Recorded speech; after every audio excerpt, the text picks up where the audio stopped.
Last ক্লাসে আমরা hello অ্যালকেনসের প্রিপারেশনটা শেষ করেছিলাম। আজকের ক্লাসে আমরা সেই প্রিপারেশনের পর থেকে অর্থাৎ হ্যালো অ্যালকেনসের কিছু ফিজিক্যাল প্রপার্টিজ রয়েছে সেগুলো সম্পর্কে পড়ব, অ্যাজ ওয়েল অ্যাজ তার কিছু কেমিক্যাল রিয়াকশনস রয়েছে সেগুলো সম্পর্কে পড়ব। তো স্টার্ট করা যাক আজকের ক্লাসটা। আচ্ছা, লাস্ট আমরা প্রিপারেশন যেটা পড়েছিলাম সেটা হচ্ছে অ্যালাইলিক হ্যালোজিনেশন, অর্থাৎ অ্যালাইলিক হ্যালো অ্যালকেন যেটা, সেই অ্যালাইলিক হ্যালো অ্যালকেন কী করে প্রিপেয়ার হয় সে সমস্ত জিনিস সম্পর্কে আমরা পড়েছিলাম লাস্ট ক্লাসে। চলো নেক্সট, এবার যে জায়গাটা আমরা পড়ব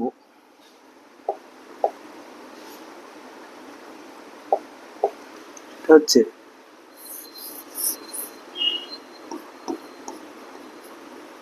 physical properties of haloalkanes।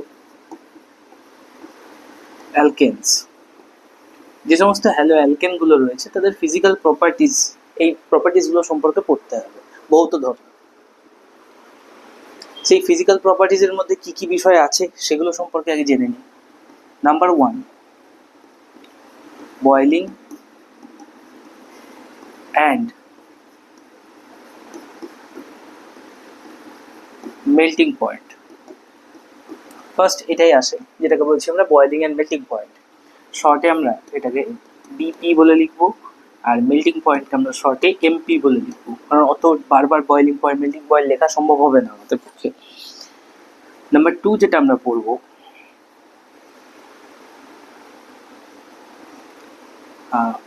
হ্যাঁ, সেটা হচ্ছে পোলারিটি অ্যান্ড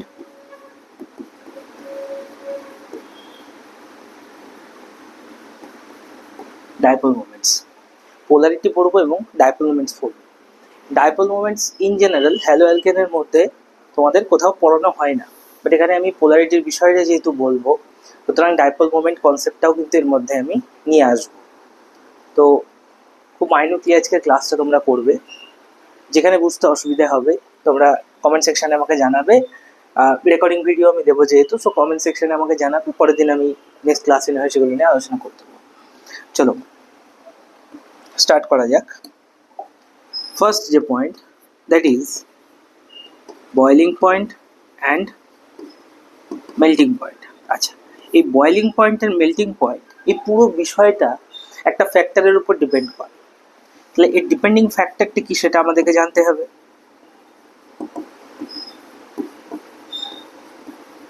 এই ডিপেন্ডিং ফ্যাক্টরটা হচ্ছে van der Waals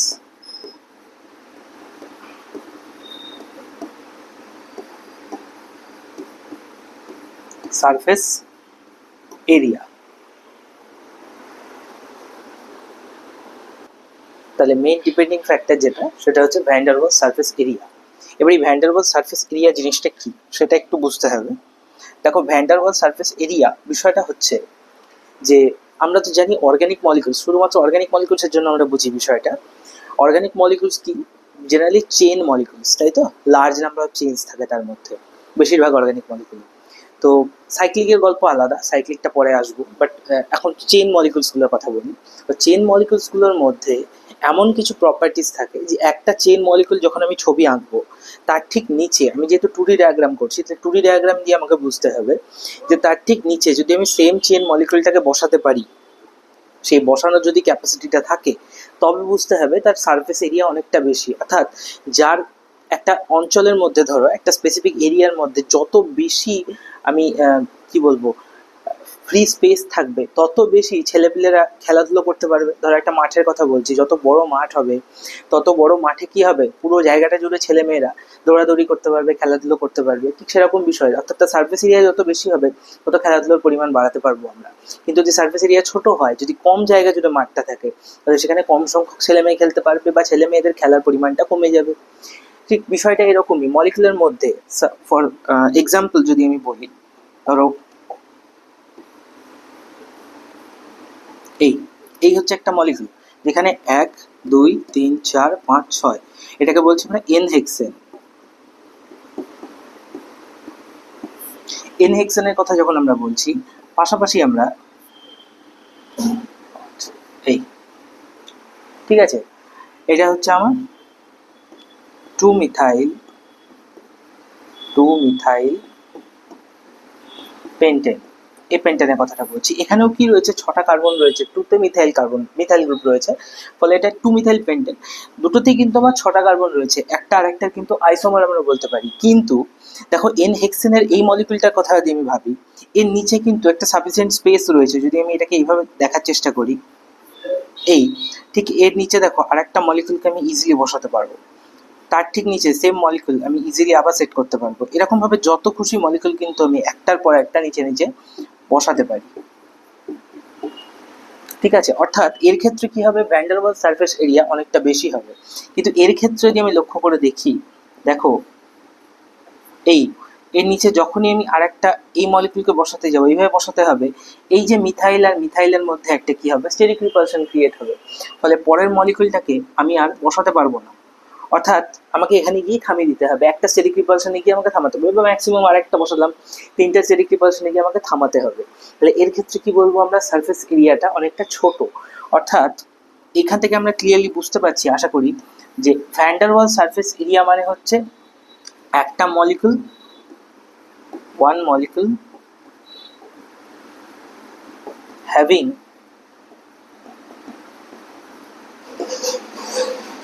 sufficient space to কি বলবো, adopt another same molecule। এই বিষয়টা আমাদেরকে মাথায় রাখতে হবে যে একটা মলিকুলের ক্ষেত্রে নিশ্চয়ই নিচে সাফিসিয়েন্ট স্পেস থাকবে বা উপরে সাফিসিয়েন্ট স্পেস থাকবে, যে সেম মলিকুল আমি আরও একটা তার মধ্যে ইনভলভ করাতে পারবো। একটা নয়, তার চেয়ে আরও বেশি পরিমাণ ইনভলভ, যত বেশি ইনভলভমেন্ট থাকবে তত বেশি তার দেখা যাবে van der Waals surface area কিন্তু ইনক্রিজ করছে। এইবার এইটার উপর ভিত্তি করে আমরা যদি দেখি, তাহলে এখানে আমরা একটা শর্ট নোট লিখে নিতে পারবো, যে শর্ট নোট দিয়ে ম্যাক্সিমাম কোয়েশ্চেনের আনসার সলভ হয়ে যাবে। সেটা হচ্ছে মলিকুলস, আচ্ছা মলিকুলস শুধু লিখবো না, আমি এখানে স্পেসিফিক্যালি ওপেন চেন মলিকুলসের কথা বলছি, কারণ ক্লোজ চেনের কথা তো এখানে আসছি না। ওপেন চেন মলিকুলস হ্যাভিং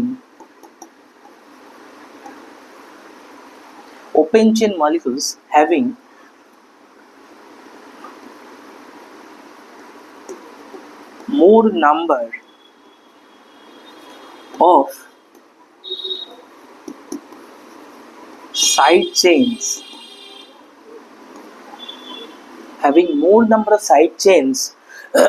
যার সাইড চেন অনেক বেশি রয়েছে, exhibit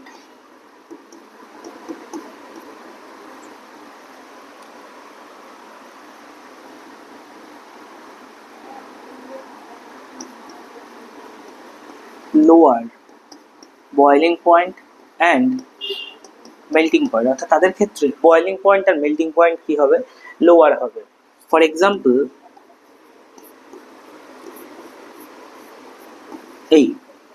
এটা হচ্ছে আমাদের 1 2 3 4 5 এন পেন্টাইল ক্লোরাইড বা ক্লোরোপেন্টেন বলতে পারি আমরা, এন পেন্টাইল ক্লোরাইড। সিমিলারলি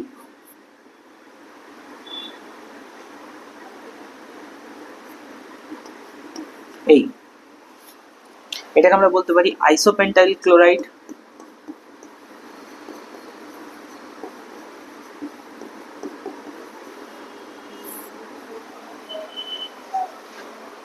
এই দুটোর মধ্যে যদি আমরা বয়েলিং পয়েন্ট আর মেল্টিং পয়েন্টের তুলনা করি, তাহলে দেখা যাবে ধরো এটা সাপোজ এ, এটা হচ্ছে আমার সাপোজ বি, তাহলে এর ক্ষেত্রে দেখো সাইড চেন রয়েছে।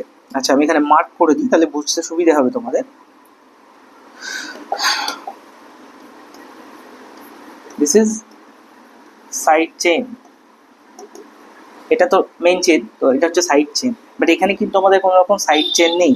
সুতরাং আমরা যদি এখানে কম্প্যারিজনটা নিই, যে boiling point and as well as melting point, যদি সলিড ফর্মে থাকে দেন মেল্টিং পয়েন্ট, লিকুইড ফর্মে থাকলে হবে বয়েলিং পয়েন্ট। এর অর্ডার যদি বলি, তাহলে A will be greater than B, because of কি, because of greater surface area or greater van der Waals surface area. এটা হলো আমাদের প্রথম। সেকেন্ড যে আরেকটা ফ্যাক্টর কাজ করে সেটা হচ্ছে এই boiling point and melting point is directly proportional to molecular weight. Directly proportional to molecular weight. কোনো একটা সিস্টেমের যদি মলিকুলার ওয়েট অনেকটা বেশি হয় তাহলে তার ক্ষেত্রে দেখা যাবে বয়েলিং পয়েন্ট বা মেল্টিং পয়েন্ট সেই সিস্টেমের ক্ষেত্রে বেশি হবে। ফর এক্সাম্পল, যদি আমরা একটা এক্সাম্পল এখানে দেখানোর চেষ্টা করি, আমি CH3CH2Cl ইথাইল ক্লোরাইড, আর একটা নিলাম আমি, আচ্ছা কমা দেবো না,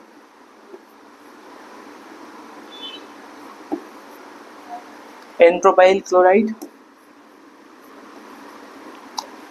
N-butyl ক্লোরাইড। এই তিনটের মধ্যে যদি বয়েলিং পয়েন্ট আর মেল্টিং পয়েন্টের অর্ডার আমি কম্পারিজন করি তাহলে অবভিয়াসলি এরকম হবে সেটা, কারণ যত মানে চেন যত বাড়বে তত দেখো ভ্যান ডার ওয়ালস সারফেস এরিয়াও বাড়ছে প্রথমত, সেকেন্ডলি এর মলিকুলার ওয়েটও বাড়ছে। সুতরাং তার ক্ষেত্রে কি হবে না, বয়েলিং পয়েন্ট আর মেল্টিং পয়েন্টটাও কিন্তু ইনক্রিজ করতে থাকবে। তো এই দুটো ফ্যাক্টর হচ্ছে বয়েলিং পয়েন্ট আর মেল্টিং পয়েন্টের জন্য সব থেকে ইম্পর্টেন্ট ফ্যাক্টর। তোমরা নোট ডাউন করে নেবে ভিডিওটা পজ করে। আমি নেক্সট ফ্যাক্টরের দিকে যাচ্ছি। আমরা এখানে লাস্ট যেটা বলেছিলাম দুটো জিনিস পড়বো আমরা, বয়েলিং মেল্টিং পয়েন্ট, এটা আমাদের কমপ্লিট হয়ে গেছে। নেক্সট পড়বো আমরা পোলারিটি অ্যান্ড ডাইপোল মোমেন্টস। দেখো এই জিনিসটা খুব important. This is number 2, that is polarity and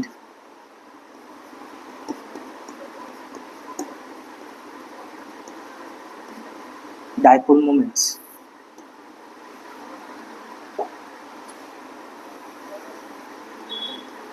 molecular polarity আর ডাইপোল মোমেন্টের কথা বলছি আমরা। আচ্ছা, আমরা হ্যালো অ্যালকেন যেহেতু পড়ছি তাহলে হ্যালো অ্যালকেনের ক্ষেত্রে আমরা জানি জেনারেল রিপ্রেজেন্টেশন যদি আমি এরকমভাবে দেখাই RCH2X, এইভাবে যদি আমরা একটা হ্যালো অ্যালকেনকে রিপ্রেজেন্ট করি, আমরা জানি ইলেকট্রোনেগেটিভিটি যেটাকে আমরা শর্টে কাই দিয়ে ডিনোট করে থাকি, সেই কাই এটা সবসময় হ্যালোজেনের বেশি হবে দেন কি, হ্যালোজেনের বেশি হবে কার থেকে, কার্বনের থেকে। Halogen will be greater than carbon. So halogen হবে কি ডেল্টা নেগেটিভ, কার্বন হবে আমাদের ডেল্টা পজিটিভ। এবার তার মানে এখানে একটা পোলার ক্যারেক্টার রয়েছে, এই যে পজিটিভ নেগেটিভ পোল তৈরি হলো, দিস মিনস এটাই হচ্ছে আমাদের কি পোলার character.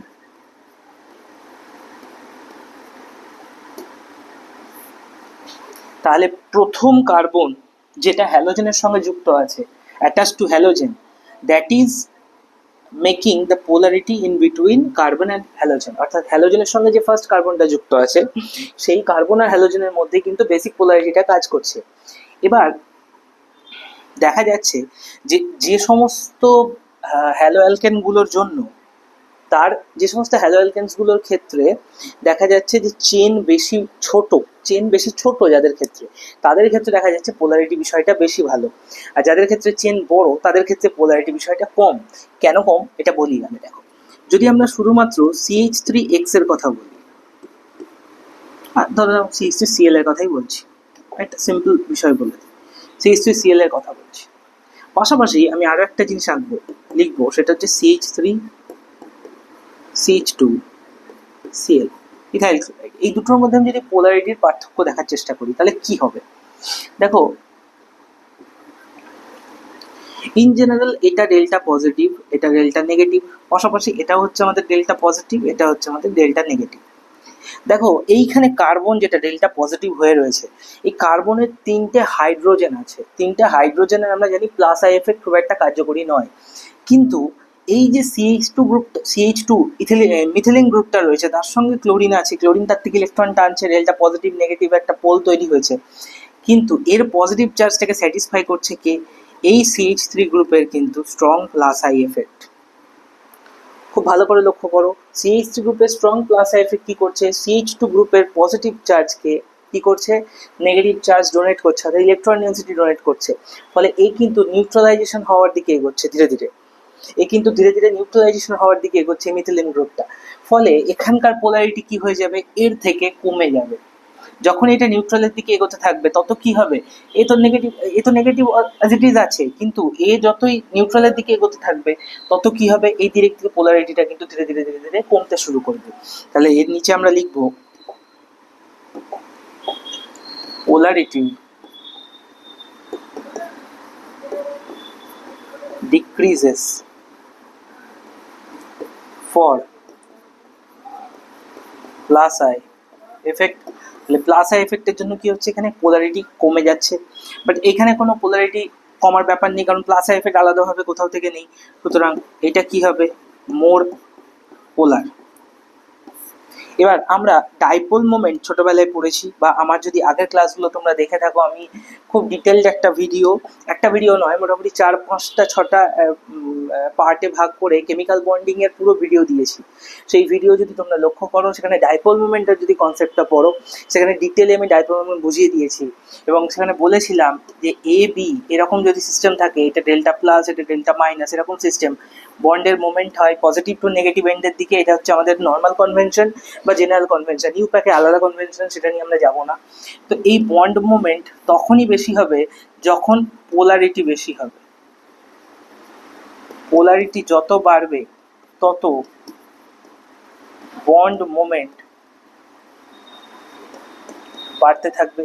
That means bond moment যদি কোথাও বাড়ে, তার মানে তার ডাইপোল মোমেন্টও কি হবে, ইনক্রিজ করবে। তাহলে দেখো, এই সিস্টেমটার জন্য মোড পোলার বলেছি আমরা।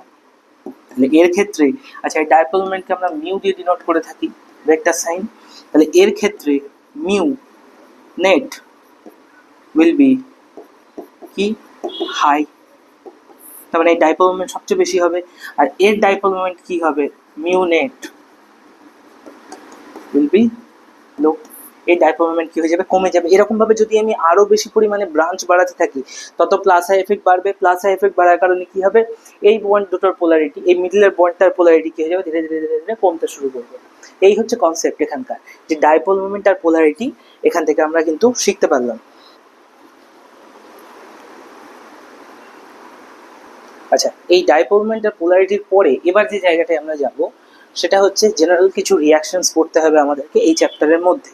চলো এবার আমরা নেক্সট যে জায়গাটায় আসছি, সেটা হচ্ছে হ্যালো অ্যালকেনসের কিছু কেমিক্যাল রিয়াকশনস। লিখবো কেমিক্যাল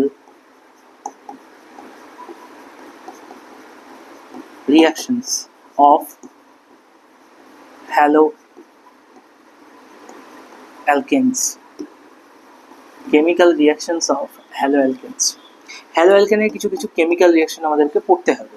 আচ্ছা দেখো, জেনারেলি হ্যালো অ্যালকেনিক কেমিক্যাল রিয়াকশন বলতে আমরা দুরকম রিয়াকশন বুঝি, একটা হচ্ছে সাবস্টিটিউশন রিয়াকশন আর একটা হচ্ছে এলিমিনেশন রিয়াকশন। তবে দুভাগে ভাগ করে পুরো রিয়াকশনগুলো তোমাদেরকে বোঝাবো। নাম্বার 1 যে জায়গাটা আমরা পড়তে চলেছি, সেটাকে বলছি আমরা সাবস্টিটিউশন রিয়াকশনস। আচ্ছা, সাবস্টিটিউশন রিয়াকশনস।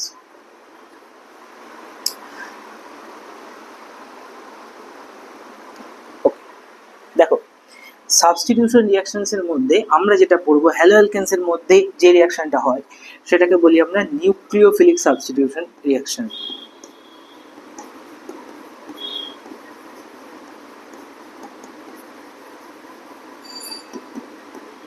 নিউক্লিওফিলিক সাবস্টিটিউশন, যেটাকে আমরা শর্টে এসএন বলে জানি। এই এসএন আবার দুরকম। নিউক্লিওফিলিক সাবস্টিটিউশন রিয়াকশন আমাদেরকে পড়তে হবে দুরকম।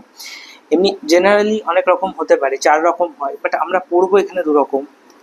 নাম্বার 1 হচ্ছে SN1 আর নাম্বার 2 পড়বো আমরা SN2।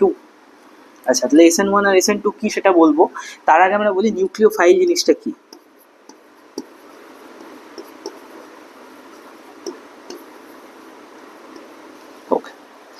নিউক্লিওফাইল এই কথাটার মানে হচ্ছে সেই সমস্ত species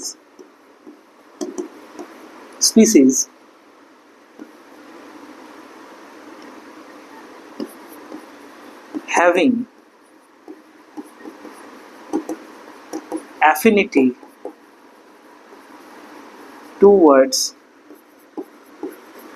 nucleus. Nucleus means positive charge. অর্থাৎ যার কাছে পজিটিভ চার্জ আছে, তার কাছে যে সমস্ত স্পিসিস অ্যাফিনিটি দেখাবে, যাওয়ার জন্য উৎসুক হয়ে থাকবে বা পজিটিভ চার্জের দিকে যাওয়ার চেষ্টা করবে, যে সমস্ত স্পিসিস, তাদেরকেই বলবো আমরা কি, নিউক্লিওফাইল। তাই এবার নিউক্লিওফাইল কারা কারা হতে পারে, সে নিউক্লিওফাইল কি কি হতে পারে? দেখো কারা কারা হতে পারে, যে স্পিসিস, প্রথম ক্লাসিফিকেশন হচ্ছে স্পিসিস হ্যাভিং নেগেটিভ চার্জ, কারণ পজিটিভ চার্জের দিকে সবচেয়ে বেশি আকর্ষণ কার হবে? যার কাছে নেগেটিভ চার্জ রয়েছে। নেগেটিভ চার্জ কে কে? প্রথমত তো OH negative, OH negative, OMe negative, NH2 negative, NHMe negative,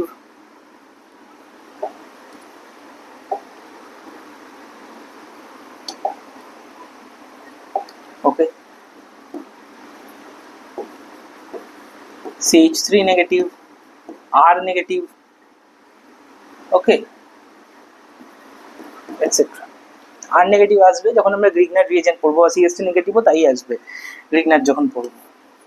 organo lithium, organo magnesium, সমস্ত কিছু ভিডিও দেওয়া রয়েছে, সেগুলো তোমরা দেখতে পারো, অসুবিধা নেই, প্রিভিয়াসলি অনেক ভিডিও দেওয়া রয়েছে। আচ্ছা, এটা গেল সিসি সেকেন্ড নেগেটিভ চার্জ। আর একটা কি স্পেসিফিকেশন হতে পারে? Species having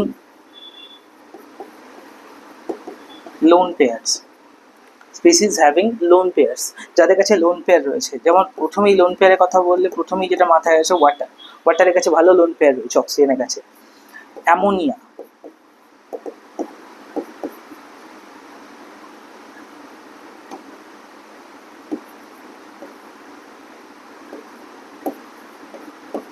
Me2NH,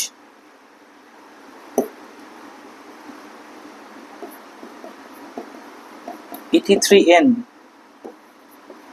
etcetera.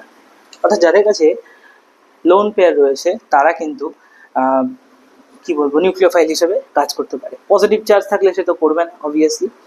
আচ্ছা, এই হচ্ছে বিষয় নিউক্লিওফাইলের। তাই এবার আমরা দুটো রিয়াকশনের দিকে আসবো, একটা হচ্ছে SN1 আর একটা হচ্ছে SN2।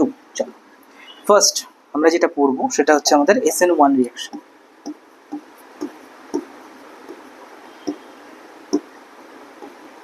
SN1, আচ্ছা SN1 এর ফুল ফর্ম কি? SN1 এর ফুল ফর্ম হচ্ছে স্যার সাবস্টিটিউশন নিউক্লিওফিলিক ইউনিমলিকুলার। সেটা আগে লিখবো আমরা।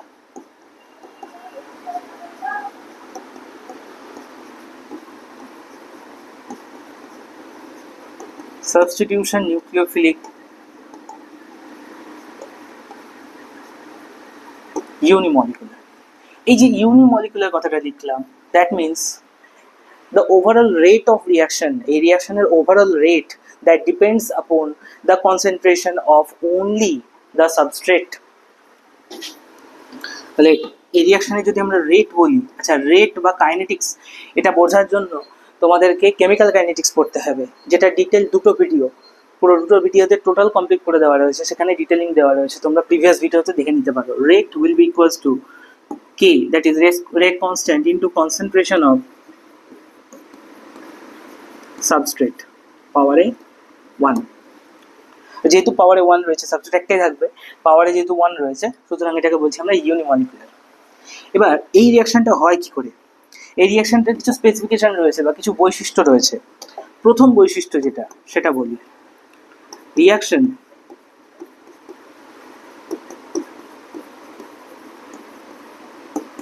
passes through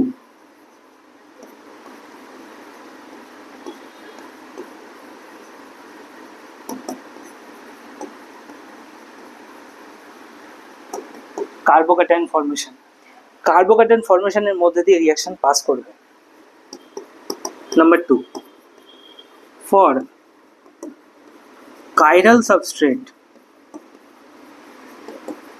for chiral substrates, যদি সাবস্ট্রেটগুলো কাইরাল হয়, যে সাবস্ট্রেট তোমাকে দেওয়া রয়েছে, রিয়াকশন গিভস রেসিমিক মিক্সচার। আমরা বলবো রেসিমিক মিক্সচার কি জিনিস, সেগুলো বলবো। রেসিমিক মিক্সচার জাস্ট টার্মটা জেনে রাখো। নাম্বার 3,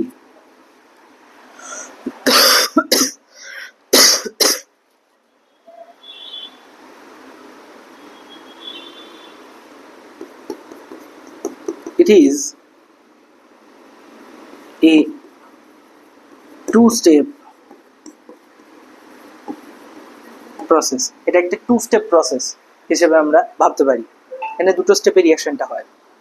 আচ্ছা, এবার আমরা স্পেসিফিক রিয়াকশনের দিকে আসি। দেখো রিয়াকশনের, জাস্ট এ মিনিট, আমি একটু ছোট করে নিই, তাহলে রিয়াকশনটা এই পেজেই করাতে পারবো আমি। সরি।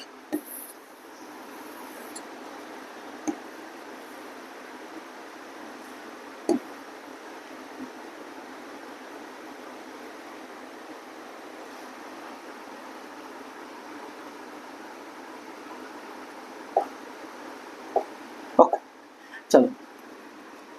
ইন জেনারেল একটা সাবস্ট্রেট নিয়ে আমি কাজ করছি, that is R1 R2, suppose it is R3। অর্থাৎ আমি কাইরাল সাবস্ট্রেট দিয়ে জিনিসটাকে দেখাচ্ছি। এটা হচ্ছে আমাদের হ্যালো অ্যালকেন, এটা একটা 3 ডিগ্রি হ্যালো অ্যালকেন।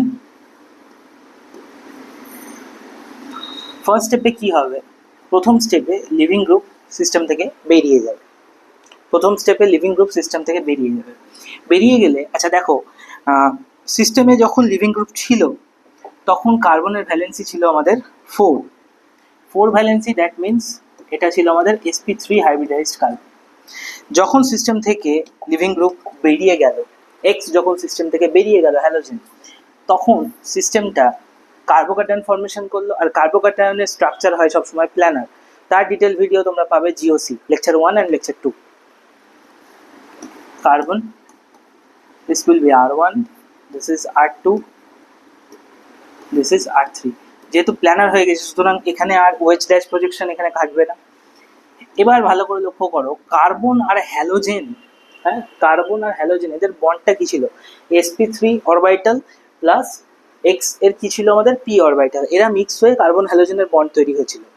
এবার যেহেতু p অরবিটালের দিকে ইলেকট্রনগুলো, মানে হ্যালোজেনের p অরবিটালের দিকে ইলেকট্রনগুলো মুভ করে গেছে, তাহলে কার্বনের sp3 অরবিটাল ফাঁকা রয়েছে। এবার একটা sp3 অরবিটালে দুটো লোভ হয় আমরা জানি,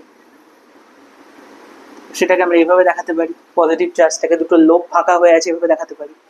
এভাবে যখন দেখাচ্ছি, দিস ইজ দ্য কার্বোক্যাটায়ন, এটা হচ্ছে আমাদের কার্বোক্যাটায়ন।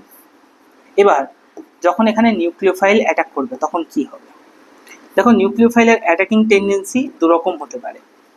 একটা তো হতে পারে নিউক্লিওফাইল লেফট সাইড থেকে অ্যাটাক করলো, আর একটা হতে পারে নিউক্লিওফাইল রাইট সাইড থেকে অ্যাটাক করলো। আমাদেরকে দুরকম ভাবেই দেখতে হবে, যেহেতু এটা আমরা একটা কাইরাল সাবস্ট্রেটের কথা বলছি।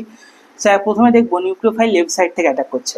যখন নিউক্লিওফাইল লেফট সাইড থেকে অ্যাটাক করবে তখন এই যে পার্টটা দেখতে পাচ্ছি আমরা, এটা চলে যাবে কোন দিকে, ডান দিকে, অর্থাৎ রাইট সাইডে পাস করে যাবে। তাহলে তখন স্ট্রাকচার যেটা আসবে সেটা হচ্ছে nucleophile carbon will be R1 R2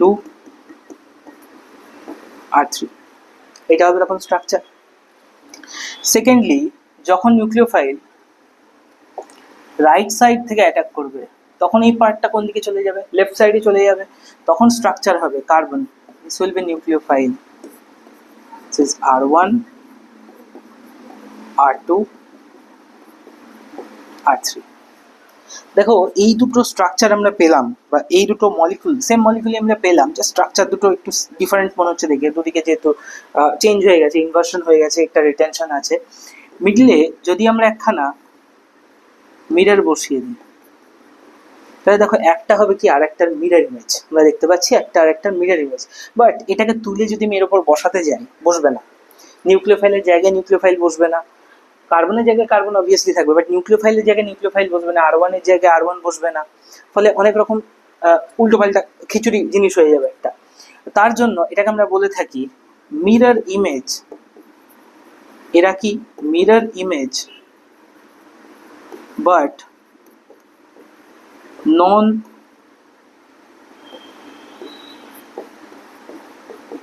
super ইম্পোজেবল। Mirror image but non superimposable, superimpose করা যাবে না এদেরকে, বা একে অপরের ওপর তুলে বসানো যাবে না। তার জন্য এটাকে বলি mirror image but non superimposable. এই ধরনের রিলেশনশিপ যারা দেখায় তাদেরকে আমরা বলে থাকি pair of enantiomers. Pair of enantiomers. এইবার দেখো এদেরকে আমরা পেয়ার অফ এনানসিওমার্স বলি, এটা অপটিক্যাল অ্যাক্টিভিটির বিষয়। এবার যেহেতু যেহেতু নিউক্লিওফাইলের দুটো টেন্ডেন্সি ছিল, লেফট সাইড থেকে অ্যাটাক করতে পারে, রাইট সাইড থেকে অ্যাটাক করতে পারে, অর্থাৎ 50% লেফট সাইডে অ্যাটাকিং পসিবিলিটি ছিল, 50% রাইট সাইডে ছিল। তাহলে এই প্রোডাক্ট দুটো তৈরি হবে কি, এটা 50% and it will be also 50%। যদি কাইরাল, আমি এটা কাইরাল সিস্টেমের জন্য বলছি, ঠিক আছে, কাইরাল হলে একটা প্রোডাক্টই লিখবে, যে কোনো একটা প্রোডাক্ট, যে কোনো নয়, তোমরা ইনভার্সন করবে না, তখন রিটেনশন করে লিখে দেবে, একটাই প্রোডাক্ট হবে। আচ্ছা, তো যেটা বলছিলাম 50-50 যেহেতু তৈরি হচ্ছে, তো 50% 50% এই রেশিওটাকে 50:50, দ্যাট মিনস 1:1, এই যে রেশিও মেনটেন করলো, এই রেশিওটাকে আমরা বলে থাকি রেসিমিক মিক্সচার।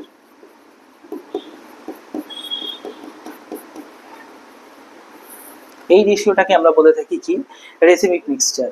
আশা করি ক্লিয়ার হয়েছে যে রেসিমিক মিক্সচার কথাটা আমি কেন লিখেছিলাম ওখানে। এই রেসিমিক মিক্সচার কথাটা আমি কেন লিখেছিলাম, আশা করি এখানে এটা ক্লিয়ার হয়েছে, যেহেতু 50-50 তৈরি হচ্ছে। তাহলে ওভারঅল এই রিয়াকশনের রেট সেটা ডিপেন্ড করবে কার উপরে, দেখো কনসেন্ট্রেশন অফ সাবস্ট্রেট যত হবে তত overall rate of reaction increase করবে।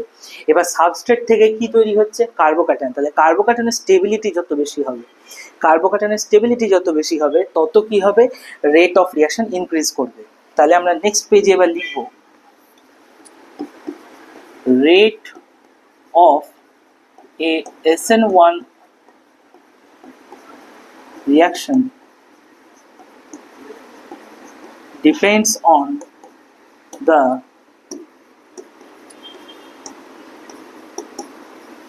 stability of carbocation formed. For example, ধরো CH3 whole thrice CCl এটা রয়েছে, CH3 whole twice CHCl এটা রয়েছে, as well as CH3 CH2Cl এটা রয়েছে। তিনটের মধ্যে যদি SN1 রিঅ্যাক্টিভিটি অর্ডার জানতে চাই, তাহলে ধরো এটা হচ্ছে আমাদের A, এটা B, এটা হচ্ছে C।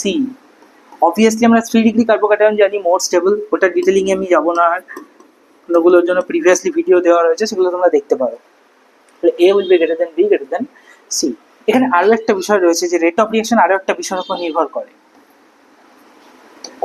দেখো ফার্স্ট স্টেপ আমরা কি দেখেছিলাম, কার্বন হ্যালোজেন বন্ড ব্রেকিং, তাই তো? প্রথম স্টেপ ছিল আমাদের কার্বন হ্যালোজেনের বন্ডটা ব্রেক করা, অর্থাৎ এরকমভাবে কার্বন হ্যালোজেনের বন্ডটা ব্রেক করছিল। এবার প্রশ্ন হচ্ছে, কার্বন হ্যালোজেন বন্ড বলতে আমরা CF বন্ডকে বুঝি, CCl বন্ডকে বুঝি, CBr বন্ডকে বুঝি, পাশাপাশি আমরা CI বন্ডকে বুঝি। তাহলে কোন বন্ডের স্টেবিলিটি সবচেয়ে বেশি, অর্থাৎ কোন বন্ড সহজে ভাঙবে না আর কোন বন্ড সহজে ভাঙবে? আমরা যদি ডাউন দ্য গ্রুপ দেখি, fluorine, chlorine, bromine, iodine, down the group আমরা জানি সাইজ কি হয়, ইনক্রিজ করে। কার্বনের সাইজ তো ফিক্সড, তাহলে হ্যালোজেনের সাইজের উপর ডিপেন্ড করছে কোন বন্ড সহজে ভাঙবে, কোন বন্ড সহজে ভাঙবে না। তো কার্বন ফ্লোরিনের বন্ড কি হবে, কম্প্যাক্ট হবে, খুব স্ট্রং হবে, কারণ এদের সাইজ প্রায় সিমিলার। কার্বন ক্লোরিনের বন্ড আরেকটু দুর্বল হবে, কারণ ক্লোরিনের আকার অনেক বড়, দূরে সরে যাবে। ব্রোমিন আরও বড়, বন্ড আরও দুর্বল হবে। কার্বন আয়োডিন, এই বন্ড আরও বড় হবে, কারণ কি, আয়োডিন আরও দূরে সরে যাবে। সুতরাং কার্বন আয়োডিন বন্ডের স্ট্রেংথ সব থেকে কম হবে। তাহলে যদি আমরা বলি বন্ড স্ট্রেংথ কি হবে, ডিক্রিজ করছে ওপর থেকে নিচে। সুতরাং SN1 rate directly proportional to carbon halogen